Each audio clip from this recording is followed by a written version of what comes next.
올해 증시가 마무리됐는데요. 다가오는 2025년은 어떤 섹터와 종목이 주목을 받을지 유망업종 알아보는 증시 기상도 시간입니다. 먼저 증권사별 2025년 코스피 밴드 살펴보도록 하겠습니다. 3,000포인트 이상으로 예상한 증권사는 총 4곳이었습니다. 신한투자증권은 상단을 3,100포인트까지 예상하면서 증시를 가장 낙관적으로 봤는데요. SK증권, 메리츠증권, 대신증권도 상단을 3,000포인트로 열어뒀습니다. 반면 하단의 경우에는 NH투자증권이 2,250선까지 내려갈 수 있을 것으로 예상했는데요. 한국투자증권, 삼성증권, 대신증권도 하단을 2,300선 수준으로 예상하고 있습니다. 그럼 증권사에서는 2025년 섹터 전망을 어떻게 보는지 증시 기상도 통해서 확인해 보도록 하겠습니다. 먼저 맑음으로 예상되는 섹터입니다. 먼저 조선입니다. 대체 불가한 K조선이죠. 강달러와 트럼프 수혜주로 거론되고 있는데요. 한국조선업과의 협력을 강조하며 국내 조선주들이 주목을 받을 것으로 전망됩니다. 더불어 조선산업은 트럼프 행정부의 화석 연료 중심 정책에서도 수혜가 예상되고요. 또 국제 선박 가격이 인상되고 계속되는 고부가 가치 선박 수주, 그리고 외국인 노동자 숙련도가 상승하는 등 호재가 많은 섹터입니다. 네, 다음은 제약바이오 섹터입니다. 트럼프 정부의 약가 인하 정책 기조, EU와 미국의 교체 처방 장려 등으로 인해서 이 바이오 시밀러 분야 국내 기업의 글로벌 진출 기회가 늘어날 것으로 전망되는데요.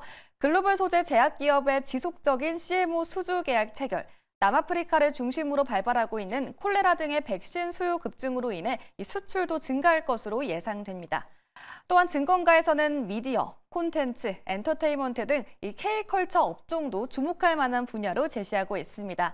증권사들은 글로벌 시장에서 한국 문화 콘텐츠의 영향력이 계속해서 확대될 것으로 보고 관련 기업들의 실적 개선을 전망하고 있습니다. 이렇게 내년에 맑음으로 전망되는 섹터는 기대해봐도 좋을 것 같습니다. 네, 반면 흐림 섹터도 있는데요. 먼저 반도체입니다. 데이터 센터, 서버 등 AI 산업 인프라에 대한 지속적인 투자와 AI 기계 출시로 인해서 고부가 가치 반도체의 견고한 상승 흐름이 예상됩니다. 하지만 미국의 대중 수출 규제 압박과 관세 인상 등 이 불확실성도 존재하는데요. 이 반도체에 대한 다양한 시각이 있지만 급격한 시황 악화는 없을 것으로 전망됩니다. 네, 그리고 자동차 업종입니다. 사실 자동차는 올해 밸류업 붐과 수출 호조로 인해 주목받았던 섹터라서 의외라고 할 수 있겠는데요.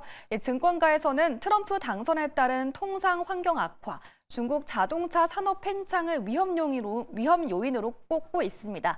네, 이에 따라 내년도 수출은 올해 대비 3% 감소한 270만 대로 예상하고 있습니다. 네, 이렇게 흐림으로 전망되는 만큼 신중하게 접근해봐야 할 것 같습니다. 네, 다음은 투자에 주의해야 할 나쁨 섹터도 있습니다. 먼저 철강인데요. 네, 철강 산업은 트럼프 2기 행정부의 영향을 많이 받을 것으로 보입니다. 관세와 수익 쿼터 축소 가능성, 그리고 자동차와 건설 등 수요 산업에 대한 부진이 우려됩니다. 또한 중국의 공급 과잉에 따른 원가 인하 수출 공세 등으로 인해서 이 나쁨으로 전망되고 있습니다. 네, 그리고 2차 전지 섹터도 아쉬운 전망이 우세합니다.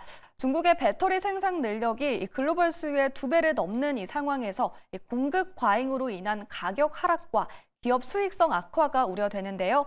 미국의 정책 변화와 전기차 수요 둔화가 2차 전지 산업에 영향을 미칠 수 있을지, 또 이러한 변수들이 해소된 이후 하반기부터 산업이 재반등할 가능성이 있다고 전망됩니다. 네, 또 그 밖의 섹터도 살펴볼 텐데요. 내년에도 K-뷰티 산업은 글로벌 시장에서의 성장세를 유지할 것으로 보입니다. 특히 중소형 브랜드와 ODM 업체들의 성과가 두드러질 것으로 예상되면서 맑음으로 전망되고 있습니다. 네, 그리고 방산인데요. 방산은 흐림입니다. 글로벌 방위비 지출이 증가하고 K방산의 경쟁력이 상승하고 또 정부의 정책적인 지원 등 여러 요인이 방산업계에 긍정적인 영향을 미치고 있습니다. 하지만 국제적인 정치적인 불안정성과 이 방위비의 지출 한계 등의 요인도 있기 때문에 신중한 접근이 필요해 보입니다. 네, 건설은 건설 경기 침체가 계속되는 이 상황에서 고물가와 고환율의 직격탄을 맞으며 나쁨으로 예상됩니다. 네, 이렇게 2025년 증시 기상도 통해서 전망해봤습니다. 다가오는 세계에는 성공 투자하시고요. 지금부터 자세한 내용 알아보도록 하겠습니다. 네, 이렇게 2025년 증시 기상도 확인해 봤습니다. 일단 지수 밴드부터 확인해 보도록 할게요. 많은 증권사에서 이 상저하고를 예측하고 있습니다. 정태근 이사님께 여쭤보도록 할게요. 사실 올해도 네. 증권사에서 상저하고를 예상하는 증권사가 참 많았는데 정말 확실한 상고하저였잖아요. 하반기 내내 지수가 계속 밀려서 많은 상저하자 아니었나요? 그러니까요. 그런 것 같아요. 네. 많은 투자자분들 참 힘들어했는데 네. 내년도 전망은 어떻게 보실까요? 그래도 트럼프 2.0 출범 이후에 좀 하반기에 안정되면은 지수도 좀 오를 거다, 하반기에 더 강할 거다 이런 의견들 굉장히 많거든요. 글쎄요. 이게 참 전망이라는 걸 네. 해야 되는데 참 어려워요. 사실 어려운데. 그러니까 저는 개인적으로 아마 2019년과 비슷하지 않을까라고 생각을 하고 있거든요. 물론 이슈는 다르지만 2018년도 같은 경우는 아시겠지만 미국과 중국의 무역 분쟁 이슈를 해가지고 쭉 하락을 하다가 2019년도 1월 달에 반짝 올라갔다가 그 해 내내 그냥 그게 뭐랄까 그 하방 박스권이 맞나요? 갑자기 단어가 없죠. 하단 박스권이 죄송합니다. 하단 박스권 그 모양을 만들었거든요. 그러니까 저희 개인적으로 저는 그렇게 생각을 합니다. 그래서 아마 내년에도 일단은 틀릴 것 같지만 그래도 예측을 해보자면은 그냥 2019년과 비슷한 흐름이 나오지 않을까라고 생각이 들어요. 일단 1월 달 같은 경우는 신년 효과라든지 트럼프 정부 출범에 대한 기대감 때문에 반등은 나올 거라고 봅니다. 그리고 최근에 한 5년 동안 보게 되면은 12월 달 증시가 안 좋았으면은 1월 달 괜찮았고요. 12월 달 증시가 괜찮았으면은 1월 달이 안 좋았어요. 단 2021년에서 2022년 넘어갈 때 그때만 빼고요. 그래서 이게 보통 이제 달이 바뀌거나 해가 바뀔 때 그런 현상이 좀 나타나거든요. 그러면은 지금 12월 달 증시가 별로 안 좋았다는 점을 감안해 보게 되면은 내년 1월 달 증시가 상대적으로 괜찮지 않을까 봐지는데, 그리고 저는 개인적으로 뭐 관세로 인해 가지고 달러가 계속 강세가고 이렇게 되지는 않을 거라 보는데, 뭐 시장 예상대로 만약에 뭐 강달러로 가게 된다라면은, 그러니까 강달러라기보다는 이렇게 좀 생각해야 될 것 같아요. 미국으로 어쨌든 지금 미국 시장이 좋잖아요. 우리나라도 그렇고 뭐 다른 해외 어느 지역을 보더라도 지금 가장 좋은 건 미국 증시거든요. 그러니까 미국 증시로 이렇게 자금이 들어가게 되면서 상대적으로 그 영향으로 해서 이 달러에 어떤 수요가 올라갈 거라 봅니다. 그러니까 통화가 절상이 된다라는 거죠. 그런데 그 반면에 반대로 걱정이 되는 건 뭐냐면은 신흥국의 통화 절하가 좀 걱정이 되거든요. 그러면 이런 현상이 나타나게 되면 어떤 얘기가 나오게 되냐면은 신흥국도 이제 디폴트 얘기, 신흥국의 통화 절하로 인해 가지고 또 위기 얘기가 나올 가능성이 있거든요. 과거에 2013년도 같은 경우도 소위 말하는 그 추구 전략 그걸로 인해 가지고 그때도 한번 연간 한번 찾아보세요. 그때도 그 추구 전략 하게 되면서 채권을 다시 매입을 하게 되면서 그때 당시에 신흥국 인도를 중심으로 해가지고 또 신흥국 위기 얘기가 나왔었거든요. 근데 지금 걱정이 되는 건 신효과가 나오고 난 다음에 이런 그 달러 강세 현상이 발생이 되게 되면서 신흥국 디폴트에 대한 얘기가 나오지 않을까라고 조금 조심스럽고요. 그리고 국내적으로 봤을 때는 공매도가 제기가 되잖아요. 그러면 작년 11월 달에 공매도가 금지가 되게 되면서 대형주에서 저는 개인적으로 중소형주 상세로 넘어갔다고 봅니다. 그 근거는 11월 달부터 올해 4월 달까지 반드시 소부장, 5월 달, 6월 달 음식료, 화장품, 7, 8, 9, 10 바이오, 그리고 나서 12월 달부터는 거의 뭐 춘추전국 시대거든요. 뭐 조선주 정도 뭐 탑픽으로 볼 수 있겠지만은. 근데 이 흐름이 이제 내년에 공매도 금지가 이제 해제가 되게 되면은 바뀌어야 되는데, 만약에 대형주 쪽으로 수급이 가지 않게 된다라면은 이게 좀 속된 표현을 쓰자면 양광이 나올 수밖에 없는 상황이거든요. 지금 공매도 세력 입장에서는 올해 강했던 섹터들이 걔네들 입장에서는 상당히 저평가가 되는 거거든요. 많이 올라와 있기 때문에. 그럼 그쪽으로 공매도가 일단 나올 가능성이 있다고 보고, 그러면서 자연스럽게 대형주 쪽으로 수급이 들어가야 되는데, 지금 뭐 2차 전지가 오늘 내년 뭐 기대감에 대해서 기대감이 부각이 되게 되면서 반등이 나오긴 했지만은 그 내년에 가봐야 되거든요. 왜냐하면 내년에 배터리 셀 3세였던 증설이 예상이 되는 상황들이기 때문에 이게 도리어 지금의 전기차 캐즘 상황이라면은 발목 잡힐 가능성이 저는 개인적으로 높다고 봅니다. 그래서 이런 것들이 선반영되는지 여부도 봐야 되고, 삼성전자가 내년에 가서 바닥을 가지고 반등이 나온지 좀 봐야 되거든요. 삼성전자가 지금 가격 메리트가 있는 건 사실입니다. 하지만 중요한 건 상승으로 가기 위한 동력이 있느냐, 이것도 별개거든요. 그렇기 때문에 대형주가 어떤 게 지금 갈까에 대한 확신이 없어요.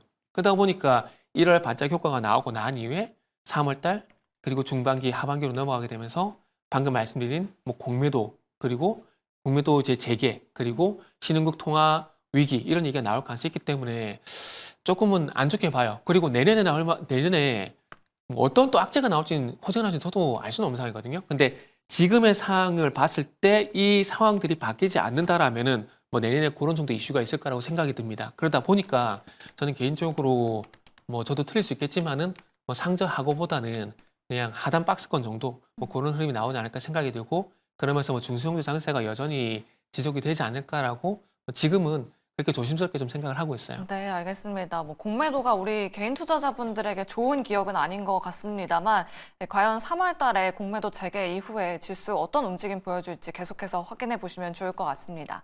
그럼 민푸른 대표님께도 여쭤보도록 할게요.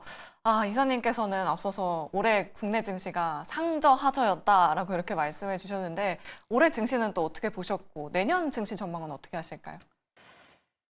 올해 내년 통틀어서 저는 결국엔 반도체 사이클의 영향이 컸다라고 보고 있거든요. 왜냐하면 우리나라 주식시장이 지금 8월 달부터 무너지기 시작했죠. 네. 8월 달부터 이렇게 외인이 언제 빠졌나를 봤더니 되게 희한했어요. 우리 지금 난리 난 이 12월 달에 요때 개인이 가장 많이 매도했고요. 이미 외인은 요 시기에 다 매도를 했어요. 한 21조, 2조 가까이 외인이 매도를 했거든요. 지금 8월 달부터 지금까지. 근데 그 중에 18조가 삼성전자입니다. 그러니까 결국에는 지금 우리나라의 뭐 어떤 정신없는 정국이나 뭐 이런 영향이라기보다는 반도체 사이클이 끝났고 거기다 삼성전자가 지금 약세를 보이기 때문에 외인이 많이 떠나갔다라고 우리가 분석을 하는 게 맞는 것 같고요. 결국에는 그러면 외인이 언제쯤 돌아올 것인가라는 거는 우리나라가 아무래도 수출 우정국이기 때문에 우리나라의 수출이 조금 되살아나는 좀 이 반도체 사이클이 다시 와야지 외인이 그 전처럼 이렇게 좀 다시 올 가능성이 크다라고 보고 있습니다. 지금 코스피 차트를 보면은 주봉이나 월봉이나 보면은요. 아직은 우리 계속 상승 추세 유지하고 있어요. 그죠? 상승 추세 유지를 하고 있습니다만 지금 단기간에 사실 이 정도 빠졌으면 이제 이 반등이 올 시기가 온 거거든요.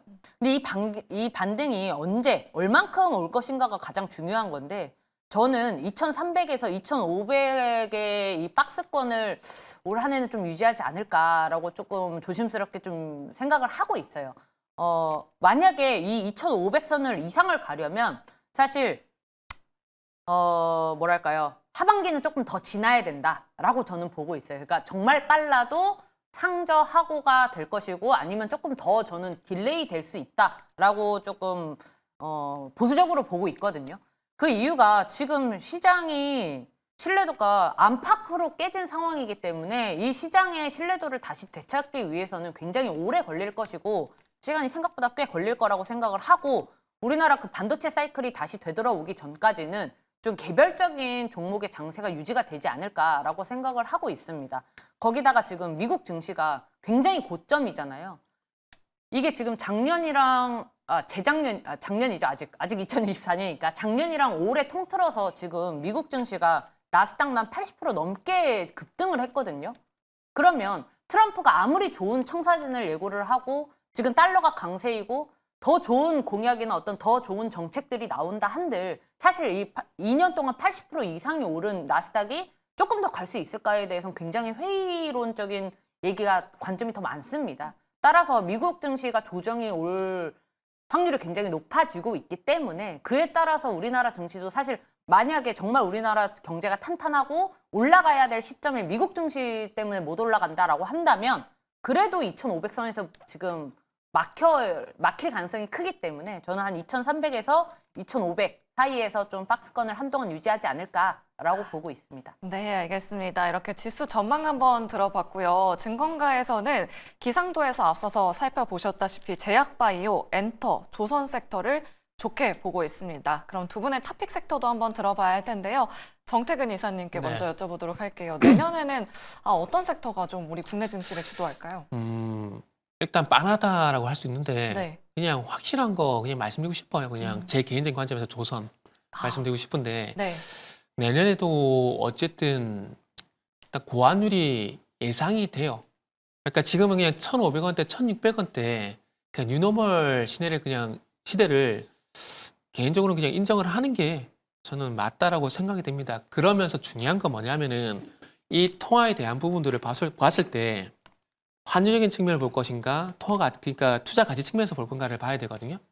우리나라는 지금 원활한 통화가 투자 가치가 떨어져도 영향이 있겠지만 그거보다는 그냥 환율적인 영향이 더 크다라고 생각을 하고 있습니다. 그러니까 지금의 고환율이 너무 나쁘게 볼 필요는 없다라는 것들이죠.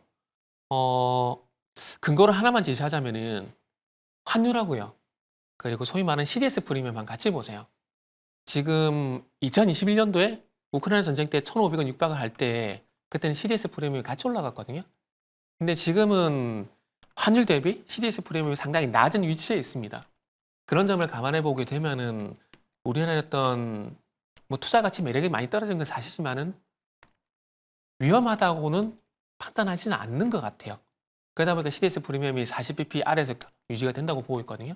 그렇기 때문에 그런 것도 한번 참고를 해보시고, 그럼 그렇게 본다라면은 이 환율의 수혜를 받는 섹터가 분명히 있다고 봐지는데, 지금 보시면은 조선하고 그 다음에 자동차 IT 분위기가 완전 다르잖아요. 그게 왜 그럴까도 우리가 한번 생각을 해봐야 되거든요. 그거를 우리가 한번 감안해 보게 되면 어떤 차이점이냐면은 일단 조선 쪽 같은 경우는 미국 정부에서 주도하고 있는 공공소비재라는 생각이 들어요. 그리고 IT 장쪽 같은 경우는 그 일부 이제 소위 말하는 정말 그 일반 소비재라고 생각이 들거든요. 아마 그 차이 때문에 제가 봤을 때 이런 현상이 나온다고 봅니다. 그렇게 본다면 내년에도 뭐 1,400원대, 1,500원대 고환율이 유지가 되게 된다면 이게 뭐 1,800원, 1,900원 이렇게는 가지 않을 거라고 봐요.